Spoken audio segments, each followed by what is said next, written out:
something we could never have imagined in all our lives. So many challenges, so many things where people have had to create a new way of living, a new way of thinking.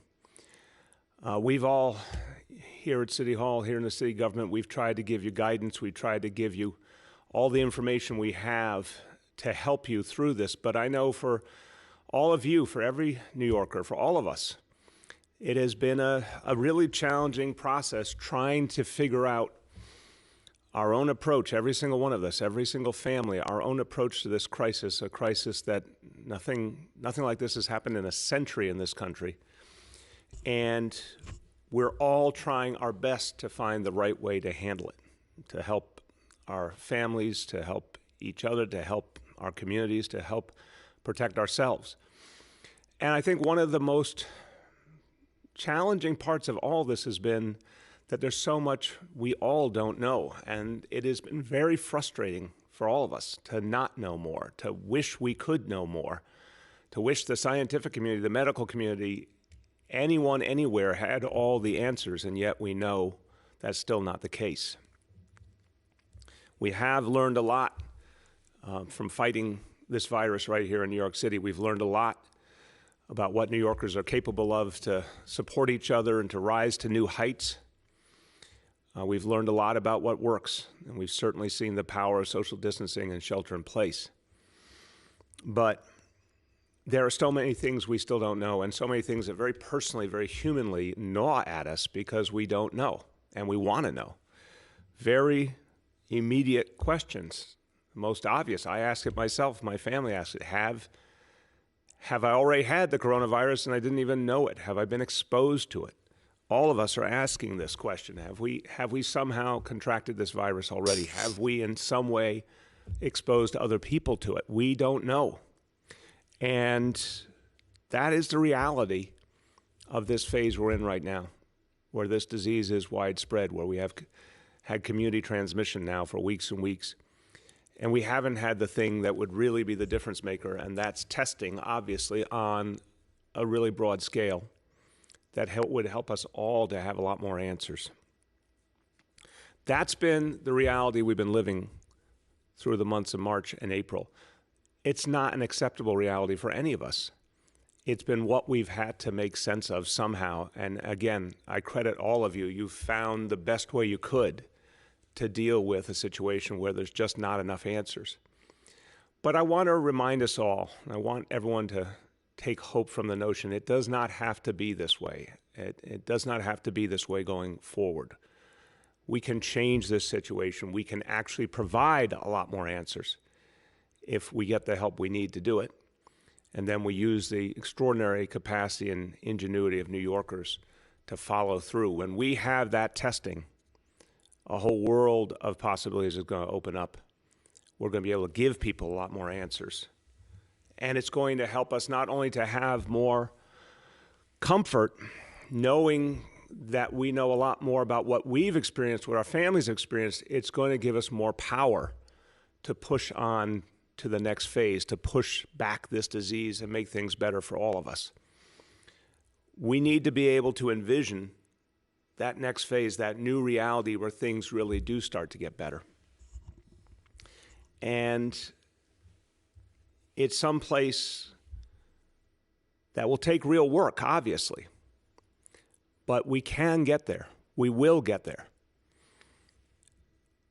My promise to you is that I will keep pushing us forward. I will do everything in my power. This entire city government will do everything in our power to get us out of this phase we're in and on to something better as quickly as possible. We need to do the work now to be able to make that next big jump. So today I'm going to give you an update on the testing, the approach to testing, the approach to tracing, the contacts, all of the things that will take us to that next level. Today I'm going to give you the shape of what it's going to look like. Broad strokes, but enough for you to start understanding and feeling the way forward. And I remind you that we talked a few days ago about those phases of this disease. I'm going to go over those again for a moment. Right now, we're in the widespread transmission phase.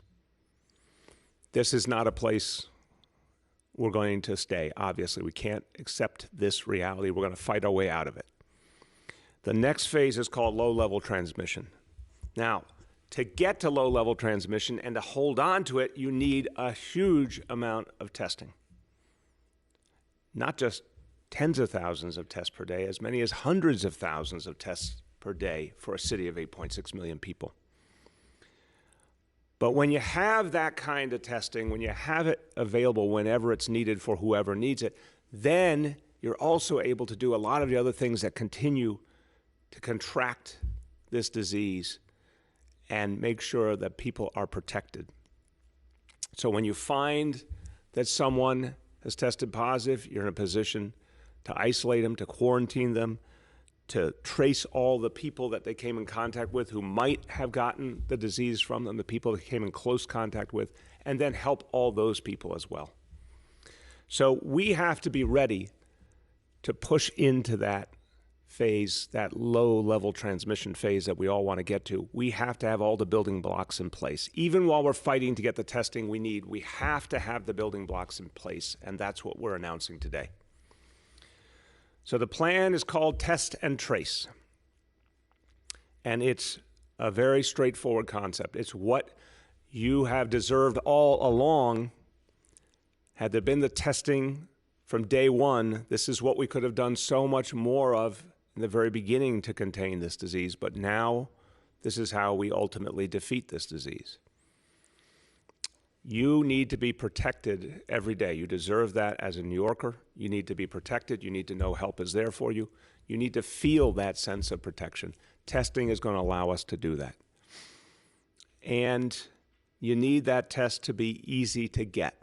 So it has to be plentiful, and then it's our job to make it available in communities all over the city in lots of different ways, so it's easy for people to access. We're not there yet, but we're going to show you how we get there, pending being able, of course, to get the help we still need from the federal government to get that vast amount of testing, or somehow to find it in the international market, which to date has been extremely difficult, but we're going to keep looking under every stone to get the quantity of testing we need. So the testing will be the key, but I want to give you the sense of the whole plan because you deserve that too. You need to know, you deserve to know if something happens to you, what is going to be the reality of how we'll help all the people in your life? How is it going to affect the rest of your family? What kind of support are they going to get? Or the people that you come in contact with, your friends, your neighbors, your coworkers, whatever it is, we're going to lay this out to you. Now, even though we don't have the testing that we need today, we're going to keep fighting for it, and we want all the other building blocks to be in place more and more each day. So as the testing comes in, we can plug it in and get all these pieces working together. So we have made some progress on testing, as I announced a few days ago. We found one company in the entire world, one company, that is providing us now a steady supply of test kits. It's not a huge amount, but it's really helpful. And in the beginning of May, we'll be creating our own, manufacturing our own here in New York City. Huge breakthrough. It's going to help a lot. Every additional test we get helps someone to be safe.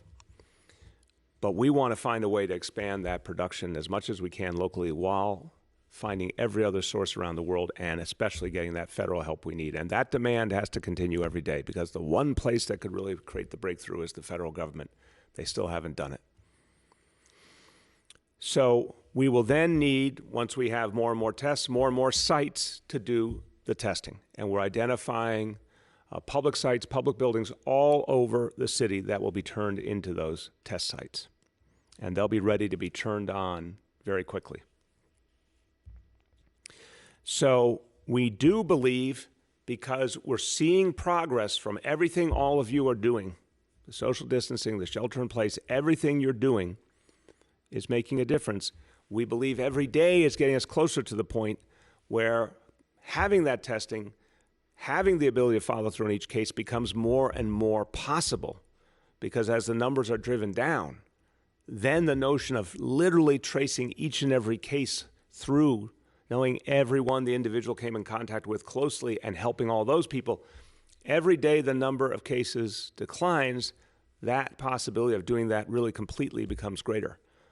But we also know we're not there yet in terms of our overall indicators, what we show you every day. We'll talk about them again in a few minutes. We still have work to do, but we definitely see progress, and that makes this plan all the more necessary. Now, two concepts here, as I said, test and trace. So testing, widely available. Here's how the plan would go. It's widely available, plenty of sites, plenty of tests. So what happens to you if you go to a test site? Well, if you test negative, that's great. And of course, you'll get instructions about how to continue to protect yourself, because even a negative test doesn't mean you're out of the woods forever. It means, thank God, that day you don't have the coronavirus. And we'll remind you of all the things to do to continue the smart precautions to protect yourself, your family, and help drive this disease back. But if you test positive, then we get you care right away. If you can't isolate properly at home, and that's a lot of New Yorkers that just don't have the right space in their homes and their apartments. If you can't isolate at home properly, we'll get you a hotel room. We'll get you the help you need. The whole idea is to help you to isolate, to get well, to have the support you need, and of course to get tested again to know when you're done with the disease so you can go back to your regular life. Making sure that that is available, that support is available for each and every New Yorker who needs it, that's what this plan is all about, and that's the building blocks we're putting in place now. The hotel rooms and all the support that goes with it.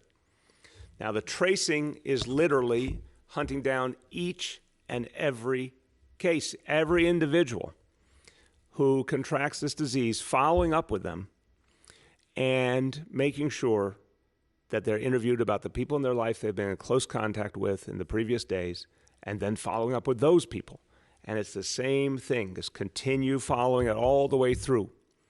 If you were in close contact with your cousin, then we're going to go see your cousin. We want your cousin to get tested. Then we want to see if your cousin tests positive. Who were they in close contact with? And just keep following it through every single time to make sure that everyone who needs that test gets it, everyone who then, because they get a positive, needs care, gets it. Imagine it just happening over and over again, and that's how we constrict this disease. We obviously help people, most importantly, help people to know what's going on with their own body, their own health, and get them the help they need to get well. Job one. But it's also how we just drive the disease back day after day. We have to keep doing it. It's very repetitive if you think about it. We have to keep doing it to the point where, in a perfect world, we literally can see every single person in the city who has the coronavirus at that time, and we know exactly where they are and exactly the help they're getting. That's where we have to go to the maximum extent humanly possible. Now, the kind of care that you will need, let's go through an example if you do test positive. Here's a real scenario. Well, we want to take care of you. As I said, job one, take care of you. Get you the care you need. Get you the isolation, the quarantine you need. So you want to know the second you get a positive test, what do I do next? Where am I going to get medical care? How am I going to make sure I get better? How am I going to make sure my family isn't infected because I have the disease? That's what we work with immediately. We get you to, if you don't have, again, a place you can isolate properly at home, we get you to a hotel. We put that care in place and that support in place. Then that interview immediately, who have you been in close contact with in recent days? And each and every one of us would say, okay, well, I was either around my family members, my friends, someone I worked with, someone who's a neighbor. Go through that whole list. Go and then literally follow up with each and every one of those people. Get them tested.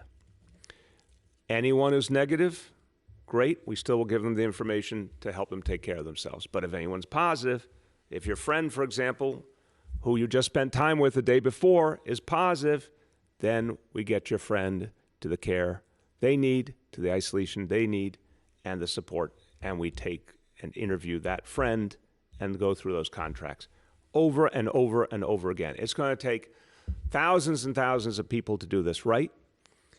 and we're putting that team together now. When you think about what it is to put this whole apparatus together, we're going to need tests, and that means the test kits. It means the personnel to give the tests. It means the PPEs to protect those personnel. It means the locations to give the tests in. It means the labs to process the tests. We need the personnel to do all that contact tracing. We need the hotel rooms for isolation, and then all the services to protect people and give them support while they're in those hotel rooms. That entire apparatus is being put together, and obviously, a city this size, we could be talking about thousands of people in isolation at a given point, tens of thousands. We don't know the number yet, but we do know that we're going to build an apparatus that will keep expanding to accommodate whatever that true number is, because it's the only way we protect people and it's the only way we drive this disease back. So if you're someone who tests positive, and now let's say you're in that hotel, what do you need? Well, we have to get you to the hotel, so we'll provide that transportation, of course. You need the place where you can stay. We have a lot of hotel rooms, and again, it's very sad what's happened to everyone who works in the hotel industry, not having jobs. Everyone's gone through a lot, but there clearly are a lot of rooms available to us, so we have those. We would have to provide food, and we're obviously in the middle of a huge food effort for the whole city, so we can use that same effort here. We have to provide laundry services, just the basics. Obviously, we have to provide health care, and that's something we will do for anyone who's in those isolation settings, making sure they're safe, making sure they're well, checking on them frequently. And again, every day we drive back the disease, we have more and more people, more and more healthcare workers who can be turned to other crucial tasks like this instead of just having to focus on the front lines in our hospitals. So again, it kind of all fits together. The more you reduce the disease, the more healthcare personnel you free up to focus on the isolation sites and driving back the disease. And then, of course, telemedicine. We're going to use technology clearly in many different forms to help update people, stay in touch with them, but also direct connection to a human being, to a medical, to a doctor or a clinician who you can talk to, who will check in with you, who will answer your questions. So we want a lot of contact with folks who are in isolation. We want to make sure they're well, and if they need anything, they can get it quick. So if you said, can we do all that this very day? No, all those pieces are not in place today, but they will be in place next month. And as we fight to get all of the testing we need, we're going to be building this apparatus every single day. And again, we don't know the exact number yet of people it will be serving. Absolutely, it's going to start in the thousands. I'm not going to be shocked at all if it goes into the tens of thousands. But we will build an apparatus that can grow with the need. So as soon as we can start to do those tests in a truly widespread manner, we can start to accommodate people in this fashion as part of that effort to get to low-level transmission. And that's going to be an intense fight. I want to be clear. I think as you're hearing all these pieces, it's a lot to orchestrate. It's a massive operation. We will put it together. We'll make it work. But it also means finding everyone and making sure that we communicate with all New Yorkers and make them really understand how easy it will be eventually to get testing and encourage them to come and get it, because we have to know if someone has the disease to do all that tracing and all that follow-up and all that isolation. If there are people out there who never get tested and might have the disease, and we hope and pray a mild version of it, remember, then they're still spreading it to other people. So this is a big, big job, and it comes with a certain amount of unknowns, obviously. But what will be crucial as we build it is to communicate to all New Yorkers how important it will then be to engage it constantly. There will be a big outreach effort. There'll be call centers with people constantly communicating with anyone who's trying to get information. There will be a lot more healthcare workers, as I said, moved into these kind of tasks, testing people, taking care of them in isolation. We're going to expand that pool of disease detectives that we talked about back in the early part of March, who do amazing work through our health department. But we're going to add a whole lot more folks who don't necessarily have that high level of training that our health department disease detectives have, but they're going to be trained to do the basics, and that's going to take thousands of people. And again, we have a lot of city government employees who right now, some of them could be put into this work because their regular work is not happening. We have a lot of people who work for nonprofit organizations who contract with the city. Some of them can be transferred into this kind of work. If we need to hire more, of course we will, because this will be absolutely crucial to our success. And we're going to use all of these efforts to collect the kind of data that will allow us to know exactly what's happening with this disease and how we keep fighting it back. So we'll have a team that puts together that data, analyzes it, helps understand the strategic meaning so we can act on it quickly. A lot to do, but it's a vision that makes sense. You can hear how all the pieces fit together to protect New Yorkers and move us forward. I'm absolutely confident that we can put this together. The missing link is the testing. I have no doubt about New York City's ability. I talked yesterday about the self-sufficiency that we are going to exhibit as New Yorkers. We've learned a very powerful lesson in self-sufficiency too often during this crisis. Too often we've been left on our own to fend for ourselves, but New Yorkers have been absolutely brilliant at fighting back. We will set up this entire apparatus. No one's giving us a playbook or coming here to do it for us. We will create this. But where we absolutely must have help is that testing. If we don't get the quantities, then all the other pieces don't come together. Now, that is the vision that we will be implementing over these next few weeks. It'll be growing throughout May, and it's how we will get to that kind of transcendent place where we get out of widespread transmission into low-level transmission. I can't give you the exact day that will get to low-level transmission. I can tell you it's very much a function of how much testing we have and how many New Yorkers we reach, and making sure that everyone gets tested, everyone is reached and is communicated with, that we don't miss people to the maximum extent possible. That's going to tell us a lot about how long it's going to take to get to low-level transmission. And then, remember, we want to get through that phase and on to the even better phase where there's effectively no more cases. So I can't give you the exact timeline, but I can tell you we're going to build a very aggressive effort to get through it as speedily as humanly possible. And all New Yorkers, once again, are going to have to be part of it. Just like you fought back the disease with everything you're doing in your own life, we're going to need you to fight it back by being a part of this effort, by communicating, by participating. And we'll have a lot more to say about that as it builds out. Now, in the meantime, we've got a lot of work to do, even with the tools we have right now, because we know where some of the hardest hit areas are. And I want to emphasize, the right thing to do is to go where the need is greatest, where people are suffering the most, where we've seen this disease take hold the strongest. And it's all connected to those healthcare disparities we've talked about before. It's deeply unfair. And it's quite clear what's happening here, that this disease is hitting hardest where people have had the least income, the least health care available to them. We need to go there and help people more because it's the morally right thing to do. It's also crucial to any strategy to drive back this disease overall, to go where it's having the biggest impact and cut it off in every way we can.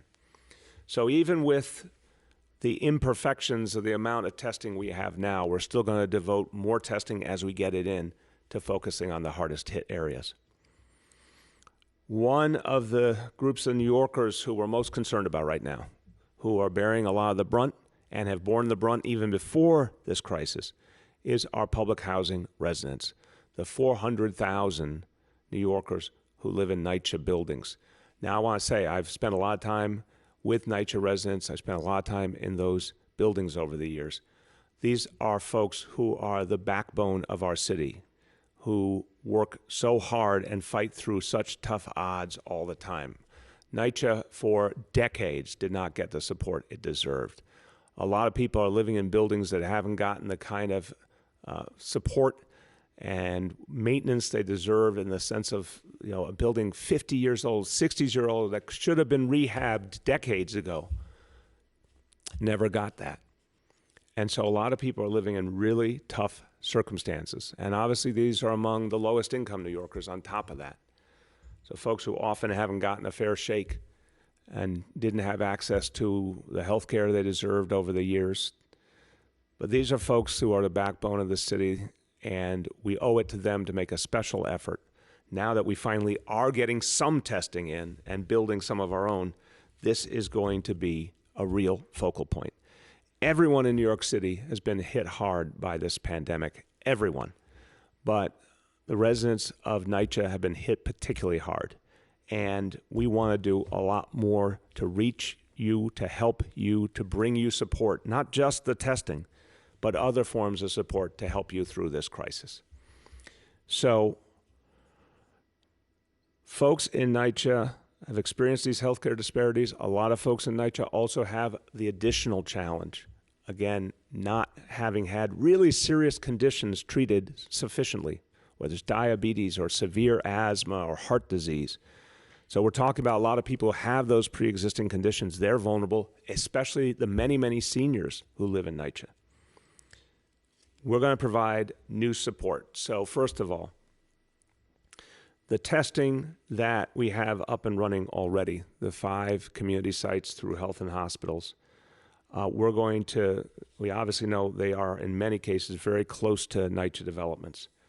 That's an important option for folks in NYCHA who are older, who have those pre-existing conditions. We want to make sure you're getting tested. So those sites are up and running now. We're going to add 6 more sites in the next few days. And NYCHA residents will be a priority at all 6 of these new sites. And we're going to, obviously, with the leadership of NYCHA, with all the people who work there, we're going to spread this word to all 400,000 residents. But these new 6 sites are near NYCHA developments and are going to be prioritized so that NYCHA residents can get tests there. So opening on Friday at Health and Hospitals community sites. So Health and Hospitals will run these community testing sites. Opening Friday, 3 sites at the Cumberland Health Center in Crown Heights in Brooklyn, at the Belvis Health Center in Mott Haven in the Bronx, and Gouverneur Health Center, the Lower East Side here in Manhattan. Then opening next week, 3 additional sites that'll actually be at NYCHA locations, in NYCHA complexes, at the Jonathan Williams houses in Williamsburg, at the Woodside houses in Woodside, Queens, and at the St. Nicholas houses in Harlem. Testing, we're going to keep expanding, again, focusing first on where the need is greatest, and these 6 new sites will be a crucial part of that. Second, we've got to make sure that NYCHA residents get more and more support in terms of the supplies to keep them safe and keep everyone around them safe. So we're going to keep delivering supplies as they are needed, and that starts with face coverings and gloves for all NYCHA residents. Those will go out next week, delivered across all of the housing authorities, so literally every building, every resident. It will help people to stay safe. It will help them to protect others. We're also going to be giving out hand sanitizer to seniors in particular. So that'll be the priority, to make sure all seniors have the hand sanitizer they need. And as we get more supplies, we'll go beyond that. Third, we're going to focus on the reality of hunger in public housing. I've been talking about this for weeks. Everyone in the city is dealing with this challenge more and more. Hundreds of thousands of people have lost their jobs. Everyone who doesn't have a paycheck and doesn't have a way to pay for food needs help. We will be there for all New Yorkers. No New Yorker will go hungry. That is the pledge. We've talked about all the ways that people can get help, obviously by going to 311 or nyc.gov/getfood. We're going to do a special effort around NYCHA buildings and senior buildings in particular as the focus. So obviously, NYCHA residents, like anybody else who have been hungry in these last weeks, have been able to go on to 311 or go online to get help. We're going to do something different now with the senior buildings, the buildings in NYCHA that are explicitly for seniors, have high levels of concentrations of seniors. We're going to just provide the meals directly, meaning instead of anyone even having to call and apply, we're going to go right to their door, right to your door, and bring you meals directly. So we'll have enough meals for a whole building of seniors and get them right to them. We don't want anyone to miss out on the food they need. So we're going to do this proactively. Now, another crucial piece, a fourth element of this plan, is to recognize that there's still so many people in the city, understandably, they're not only vulnerable, they don't have all the information they need, they don't know where to turn. This is particularly true with folks who are dealing with serious healthcare conditions, folks who are disabled, seniors, folks who do not speak English as a first language. There's a lot of folks who are particularly vulnerable and don't know where they're going to get the help they need. We want to go right to them. So we'll be calling through seniors in NYCHA and other vulnerable residents directly. Live calls, folks calling to get them the help they need, if they need food, if they need supplies, whatever it happens to be. Obviously, if they need medical care, connect them right away to a clinician. We're going to do that as a proactive approach as well. And then finally, we know of so many seniors, in particular senior citizens, who are feeling more isolated than ever. Obviously, one of the most painful realities of this crisis, there are so many, but one of the most painful human realities has been grandparents who can't see their grandchildren or their children, seniors who used to get visits of one kind or another that kept their spirits up and got them help they needed. A lot of them feel particularly isolated right now. We want to make it a little bit easier, and one of the ways, of course, is through technology. So there are so many seniors in public housing who don't have access to technology. We're going to do something about that now. We're going to make a $5 million investment to give free tablets with internet service to 10,000 NYCHA seniors who are particularly isolated and need that support so they can stay in touch with their family and their loved ones and have more access to the help they need. We'll start in locations in Brownsville, in East New York, in Mott Haven, Red Hook, Bushwick, and Coney Island. There'll be a phone helpline if the seniors need any help working with the tablets or figuring out how to get the information they need. There'll be live phone helpline for them. And I want to thank, I'm often giving thanks these days for all the people who stepped up. I want to thank the folks at T-Mobile who are partnering with us on this project to help these seniors get more connected and get the support they need. So a couple more things today. One question that came up yesterday, and I appreciate that the question was raised because I had made the announcements, and they were no fun, obviously, the announcements that the May and June events had to be canceled in the city, the festivals, the concerts, the parades, that we had to cancel them. But then the question came up yesterday about the 4th of July.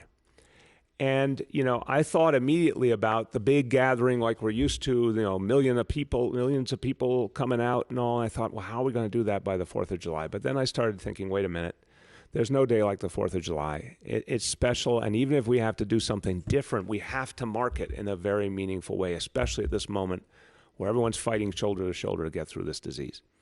So I reached out to the CEO of Macy's, Jeff Gannett, and he has been a fantastic partner, as has everyone at Macy's, with this city. We feel a very special connection to Macy's in this city, obviously because of the fireworks in particular, because of the Thanksgiving parade, but they've been just very, very civically minded for decades and decades. So I said to Jeff, look, we may not be able to do it the way we historically have, but I want to know how you feel about this because we think it would be right. I think it would be right to mark the day in some special way, whatever the circumstance. And to the credit of Jeff and everyone at Macy's, he said, we are right there with you. We want to do that too. We're ready to do it. So one way or another, the show will go on. One way or another, we're going to celebrate the 4th of July in a very special way in New York City. There's definitely going to be fireworks. How we do them, where we do them, how we do it in a way that's safe and keeps New Yorkers healthy, a lot of questions that we have to answer between now and then. Thank God we know that fireworks can be seen by New Yorkers all over the city, even just looking out the window or from the fire escape from the roof. But we have to do it in a way that's safe and smart. We all going to have to, I think, for quite a while, recognize social distancing. But this is a day we cannot miss. This is a celebration that has to happen because it's about our nation and it's about all we stand for as Americans and New Yorkers. And it's a symbol of our strength and resilience. But we're going to do it the smart way. And we'll have a lot more to say on that as we get closer. But a profound thanks to everyone at Macy's. No one would have blamed them if they said, hey, we just can't do it this year. But their spirit was, you know, come hell or high water, we're going to find a way to do this and do it the right way and do it the safe way. So thank you to everyone at Macy's. Now, let me, as I start to conclude, go over the numbers we watch every single day. And this really always will tell us how we're doing and what we have to plan on going forward. Again, I've been very honest with folks. These numbers tell us a truth. It's not always the truth we want to hear, but it's the truth we need to be able to make the right decisions. And it reminds us to stick to our plan. Even against the backdrop where there's been real progress, we still need more progress to get to the point where we can get to low-level transmission and loosen up some of those restrictions. So for the daily number of people admitted to hospitals for suspected COVID-19, unfortunately, that number went up from 204 to 252. Daily number of people in ICUs across our health and hospitals for suspected COVID-19. That number went down. Good news, from 857 to 821. The number of people tested positive citywide went down from 35% to 33%. The number of people testing positive in the public health lab tests went down from 63% to 54%. So 3 out of 4 indicators absolutely in the right direction. One more wasn't so good today, but overall, real progress. Let's stick to it. So, look, before I talk to you, just to give you a few words in Spanish, and then we'll hear from our colleagues in the media. The bottom line here is to always be building the next phase, always be building the next step forward. We have proven in this city, all of us, that we can protect and support each other. Now we're going to build something in some ways even bigger. We had to fight every step of the way through the last few days. Now we're going to build something to fight back, to take on this disease and push it back. This is nothing never been done in this city before, let's be clear. An operation that could reach potentially hundreds of thousands of New Yorkers in a single day and have thousands or tens of thousands of people in isolation with all the support they need and constant tracing of everybody who might have been exposed to this disease. Nothing like this has ever been seen before in the history of the city. But we will create it, and we will make it work because that's what New Yorkers do. And it will be part of our story of how we fought back this disease and we won the day. So a lot to do, but we'll do it together, and I have no doubt that we will prevail. Just a few words in Spanish. Todavía estamos enfrentando los desafíos de hoy, pero nos estamos preparando para ganar la próxima fase en nuestra lucha contra el coronavirus desde ya. Para llegar a la próxima fase, necesitamos la cooperación de todos los neoyorquinos.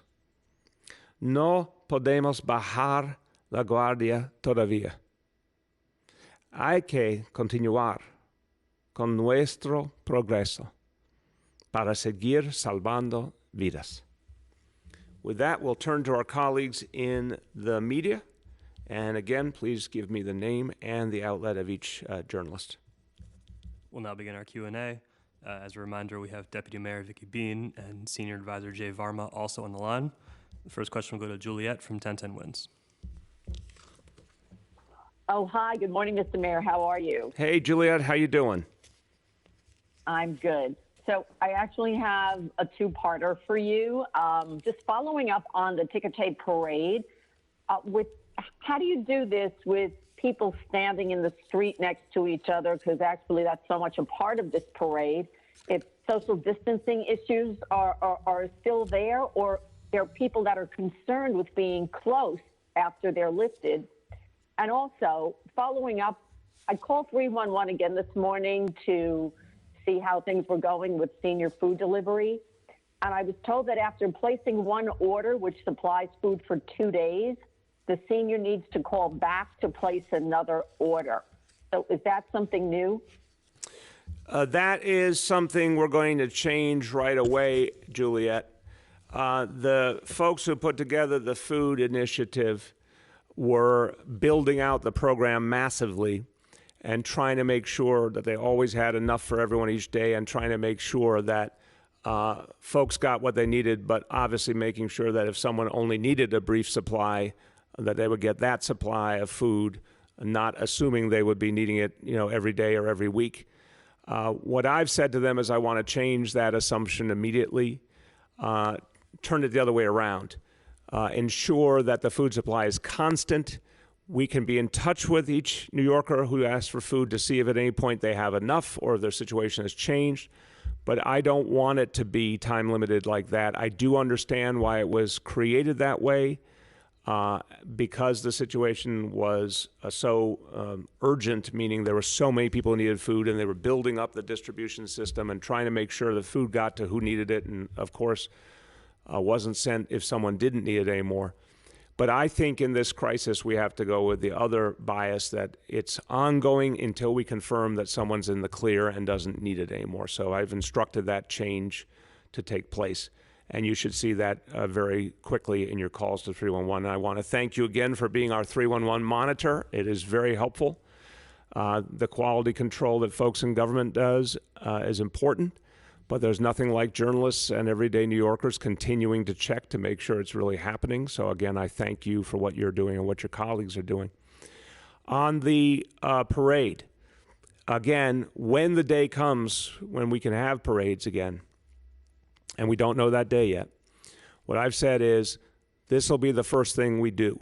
This will be the first parade when we come back. But we don't know what that time will be. And that time would mean, Juliet, that we'd have to have a much different environment where we could have a parade properly. I mean a parade where people could come out and actually be a part of it and actually celebrate and thank and appreciate our healthcare workers and our first responders. And you know what a Canyon of Heroes parade looks like and feels like. It works because everyone gets to come together, and there's an incredible passion to it for that reason. When that day comes, it will be indicative of the fact that we went not only out of widespread transmission, but into low-level transmission, and to a point where there were very few, if any, cases anymore. So that's when I want us to be able to have that kind of true, big public celebration, but not until it's ready. So we'll keep updating you as we go along, but it's another part of the goal we all are fighting for. We all want to get to the day where we could have that kind of celebration, and if we work hard enough, there's no question in my mind we will get there. Next question is Henry from Bloomberg. Hello, Mr. Mayor. How are you doing today? Good, Henry. How about you? I'm doing good. I'm looking at this program. I'm thinking about what you're trying to do here, and I have to admit that I'm extremely skeptical about whether the city or any city of this size could have the capacity to do this. The testing, first of all, is not 100% reliable. We have absolutely no capacity to test people by the hundreds of thousands a day. The test results come in hours, if not days later than the test is conducted. And the amount of personnel to contact trace people in a city with subways and dense population, and all of the ways in which social contacts can be made, and not even social contacts, but touching a surface that may contain virus on it. It just seems to me that the amount of effort involved and the costs involved in this thing just make it almost impossible to succeed. And so please explain to me how this is accomplishable. Henry, your question is obviously a heartfelt one, and I appreciate that. And I don't blame you for saying, how do we mount something of this size and impact? And I would say it is like any other moment in history. We have to do it. To borrow from Apollo 13, failure is not an option. We have to find a way to do this. This is the only way we can get out of this phase we're in and to a better situation. The shelter in place, The social distancing is having a big impact. It alone will not get us there. So we have to mount this effort. Now, I think a couple of things you said, I would say you're seeing the glass half empty. The amount and speed of testing. Clearly, as more and more work is being done on the testing, we are looking to a day where results come back much more quickly.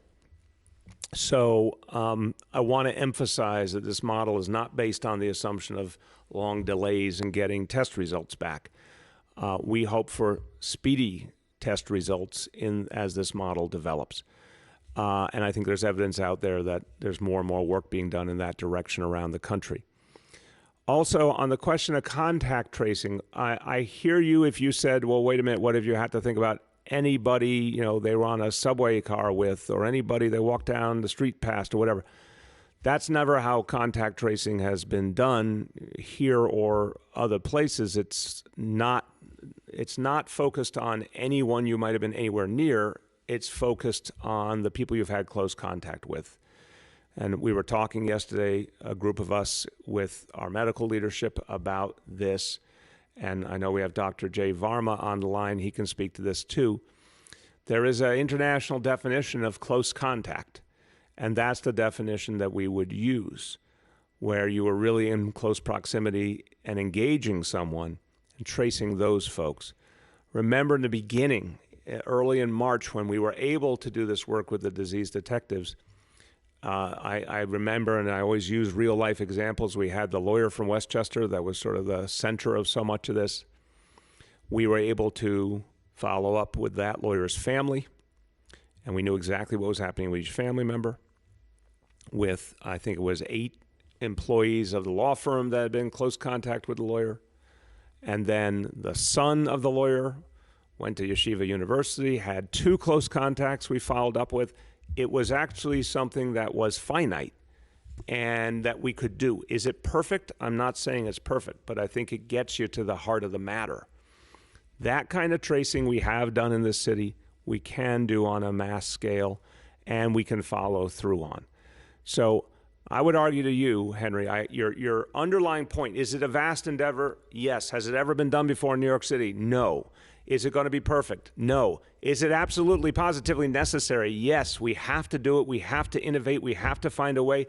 We didn't previously have an approach to surging hospital beds and bringing in, military medical personnel and finding N95 masks from all over the world, or building a ventilator here in New York City. We didn't have any of these things 2 months ago. We had to create all of them. We're going to create this too. On the specific question of who you trace, Dr. Varma, could you step in here and just describe what that international standard is to answer that point of Henry's question? Great, thank you very much.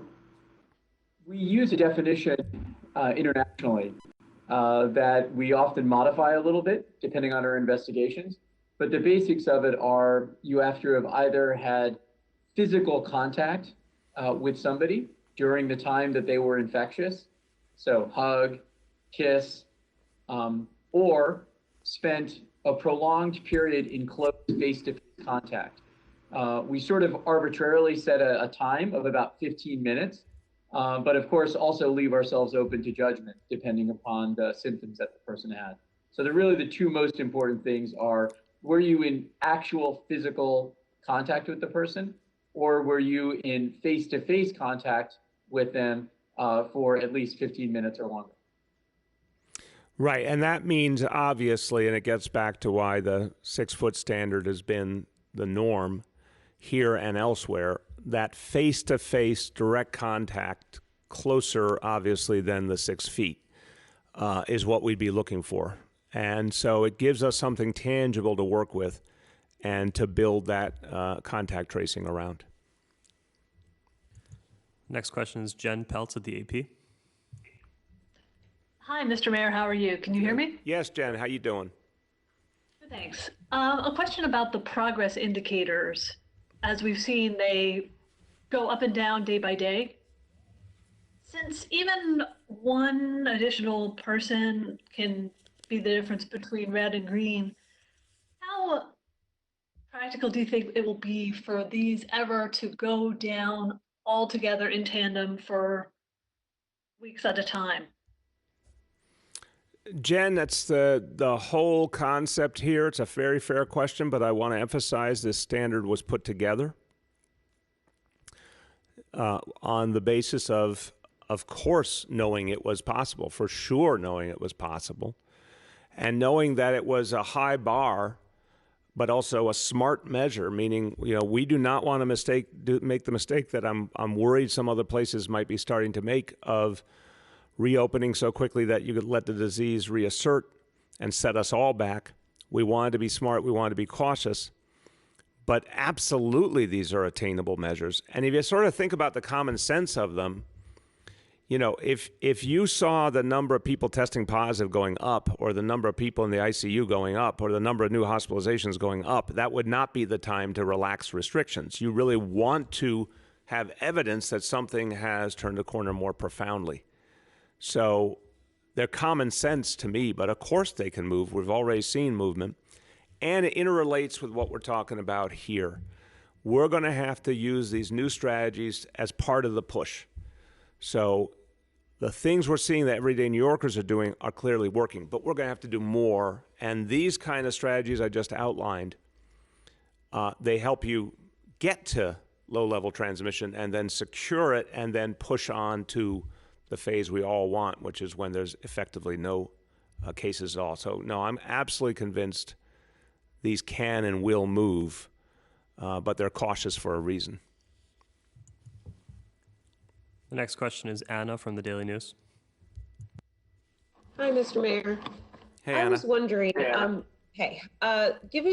the cost of putting on a fireworks display in New York City, both for Macy's and for the city, for security and other measures, is a fireworks display really worth our time, given that Macy's has also furloughed thousands and thousands of employees?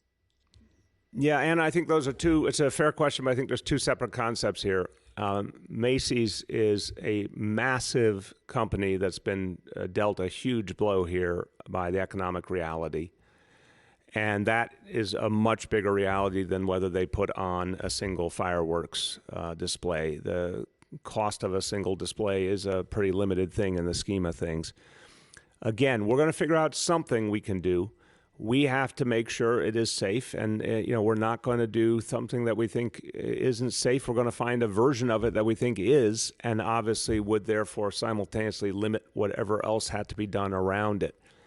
But I think it is right to say it is a sacred day each year. It is a very powerful day. It's part of our effort to fight back, to recognize a day of this importance, but to do it in a different way, and it will be a different way. But I think it's very generous and really patriotic of Macy's to say, no, we had planned on this. We were ready to do it. We're not going to back away from that commitment, but we're all going to find the right way to do it. And it will be something that takes into account safety, and obviously not something that's going to cost a lot of money. Next question is Gloria from New York One. Thank you, Mr. Mayor. I'm wondering if you have made, if there's any progress or changes to how the city is going to handle other parts of summer. So you're talking about the July 4th celebration, but have you made any progress on a plan to deal with people going to the beaches, to deal with people who maybe don't have air conditioning at home and need to go to a cooling center that might now not be open because of the restrictions that are in place?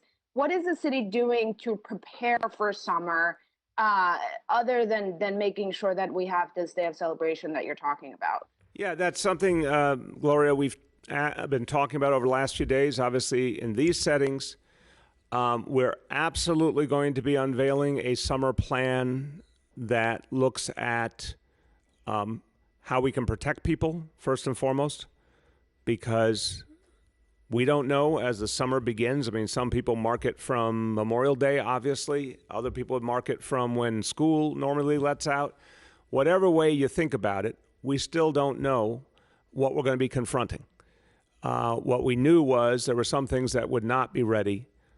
Certainly, like opening of beaches on Memorial Day was not going to be a real possibility. And whatever we do has to be with a health and safety focus. So we'll put together a plan and we'll announce a plan that says this is how we're going to begin as we get into the warmer weather. This is how we're going to keep people safe. Knowing that beaches are not opening in the beginning, we still have to protect people who might go to the beaches, but we don't want to see anything like the normal reality of folks traveling. I mean, let's face it, most people go to the beach, they take the subway, they take the bus. That's not happening right now. That's not acceptable right now. We don't want large numbers of people anywhere near the beaches, but we have to protect if people show up in any number to make sure that they're safe. We do need a process to protect people against heat waves. And there are different ways we could do cooling centers, even with social distancing. There's a lot of pieces. A question was raised the other day about blackouts. Great question. Again, I think the situation is different this year in a way that will allow us to handle it differently, but we'll speak to that as well. So a lot of pieces will come together. Now, it is April 22nd. So this plan is something we would talk about in the next few weeks, obviously well ahead of the hot weather. But yes, it is being worked on right now, and it'll be ready soon. Next is Katie from the Wall Street Journal. Good morning, Mr. Mayor. I was hoping you can give us an update on some of the announcements you've previously made, particularly when it comes to outreach in the most vulnerable communities.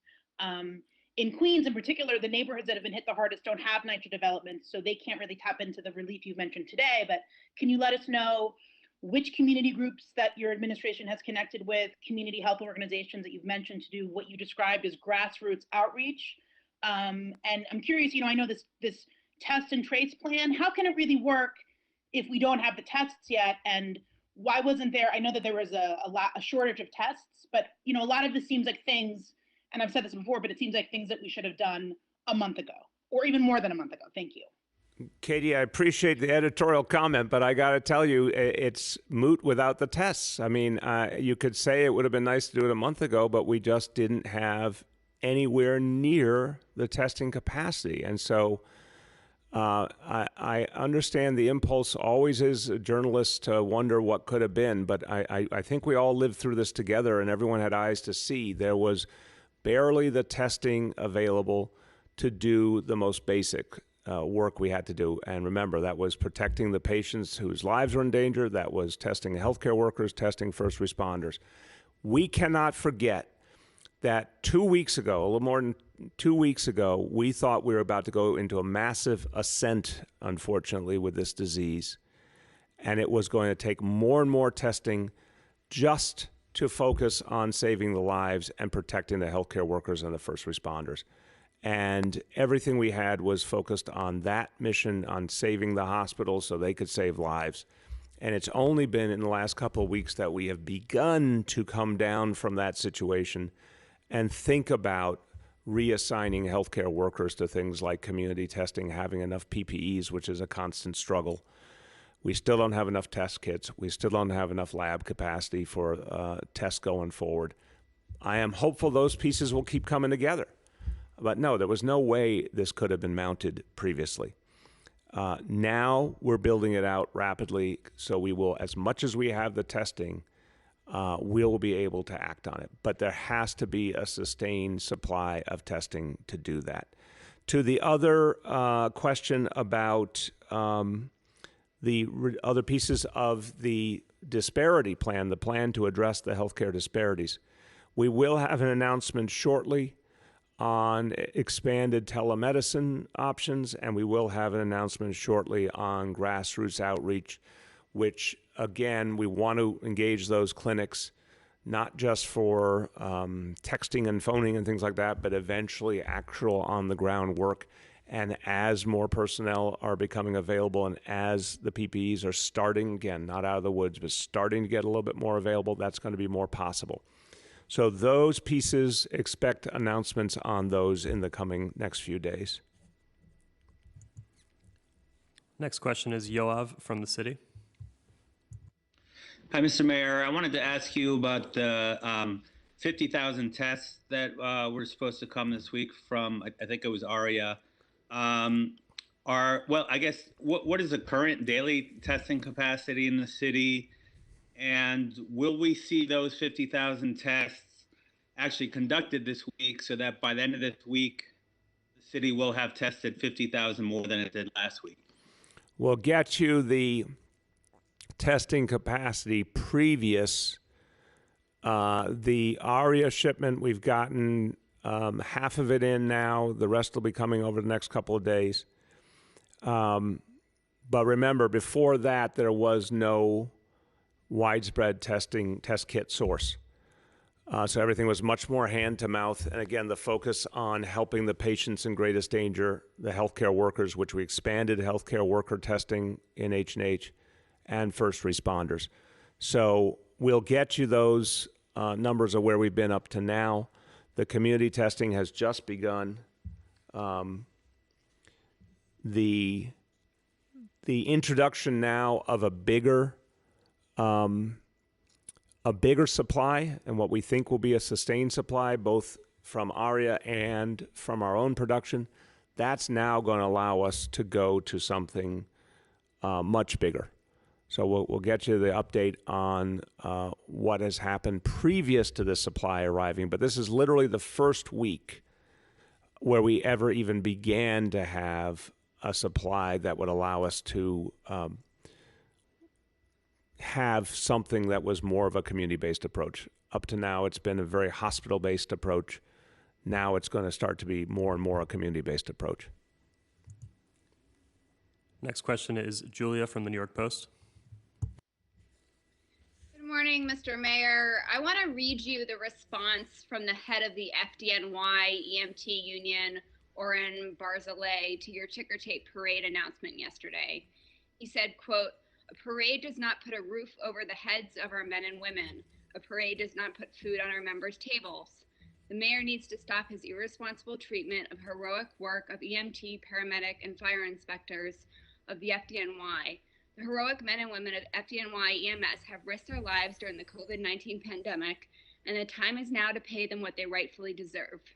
If he can spend millions on throwing a parade, he can do the same with paying EMS.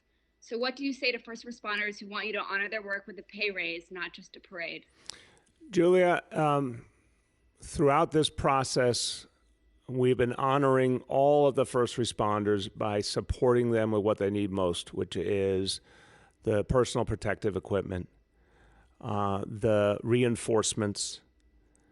Obviously, for the healthcare workers, that meant getting in the military medical personnel, getting in the contract nurses and other employees, the medical volunteers. For the EMTs and paramedics, it means the hundreds and hundreds of ambulances we brought in from outside, and more and more EMTs and paramedics. We'll get you the exact number, but I think the last I heard was something in the neighborhood of 700 or more that we brought in to support folks who do such crucial work for us and to take some of the burden off them. And thank God, as we talked about just a few days ago, the numbers have come way down. We're at a situation now where our EMTs and paramedics are dealing with a number of calls that are much more like would be normal for this time of year. But that extra support was crucial to help them, to take some burden off them. And we're going to keep supporting them. I think Senator Schumer is right. There should be a federal bonus program as part of the next stimulus for all the people who acted heroically here, all of the first responders, the healthcare workers, the essential workers who were part of this fight. The federal government is in a position, which we very, very sadly are not, but they're in a position to provide bonuses as part of a stimulus. Everyone understands what has happened to the city of New York, to our finances in this crisis. But it absolutely should be part of the federal stimulus that's voted in May, and our heroes deserve that. So we're going to fight for that. And I would say, I think the notion that when the day comes, and it could be, quite a while from now, but when the day comes when we can honor everyone, I think people in this city, and I think our first responders and healthcare workers will appreciate being respected and honored. Union leaders do what union leaders do, but the folks who do the work keep showing up. They take their oath seriously. They serve other people. And I certainly think for them, for their families, but for all New Yorkers, the opportunity to thank them and appreciate them is meaningful. And we're going to get a lot of support from outside to pull together that parade when the day comes. But that day is off in the future. Right now, we got to support our first responders in the here and now, and we got to get them those bonuses through the next stimulus. Next question is Jeff from the New York Times. Hey, good morning, Mr. Mayor. I have two questions. Can you talk about the hotel isolation program and the challenge it's intended to address? And how much of a role does family transmission played in this crisis so far? And the second question is about the contact tracers. Has the city considered any use of mobile applications to trace people? And do you have any idea how many tracers are going to be needed? Do you have any sort of more details you can give about the scope of the tracing plan? Okay, so Jay, keep Jeff there for a second. I want to make sure I got this right. Jay will speak to the use of what's been done, and we were borrowing, obviously, to some extent from models that have been at least somewhat effective elsewhere, how technology is used and how people are used. I can definitely tell you, Jeff, that there will be thousands of people employed, whether they are existing city workers, whether they are nonprofit folks who work for the city, or if we have to hire new people. But, I would say thousands and thousands of people doing the contact tracing, 5,000 to 10,000 would not surprise me at all, but we're working on what that exact number would be. Jay, in a moment, can talk about sort of the technology and all. But the first part of your question about the isolation, I think I heard you say, was it indicative of a certain amount of the problem coming from people living in crowded conditions? Is that the question? Well, two questions. Can you talk about the challenge that the hotel isolation program is intended to address? And then secondly, what is the role of family transmission in this crisis? Sure. Okay. I'll start. And again, Dr. Jay Varma can give you a much more precise answer. But clearly, transmission, to the people you're closest to in your life. I mean, we said this from the very beginning, and our health department team said this from the very beginning, that's, the people you spend the most time with, have the closest contact with. If one gets sick, the chance is substantial it could spread to other people. And when we were doing that early contact tracing that we were going, remember, day by day in the beginning of March over each and every case with all New Yorkers, you could see that transmission within families very vividly. So there's no question that's a real concern. And that concern is amplified if more people live under one roof or they live in particularly crowded conditions. But Jay, I'll turn to Jay in a second on that, and also on the use of technology and the tracing. On the question of the role of isolation, I think this is one of the things that actually falls under the category of common sense, that anyone who is positive, unless they are in a living circumstance where they can really be, overwhelmingly isolated and comfortably able to handle that and have the basics they need, we would rather put them in a situation where they're safe and sound in one of the hotels rather than run the risk that they could infect the other people in their lives. So again, some people have a living arrangement that would allow for proper isolation at home, and that's ideal. But a lot of other people, it just wouldn't be possible, particularly if you have a lot of people under one roof, if you're doubled up, if you're tripled up, whatever it may be. So that's where having that option to have people, in a safe, secure place with lots of support and monitoring, and no chance that they could spread the disease to the people immediately in their life, makes a lot of sense. Jay, you want to jump in? Great, thank you. So for the question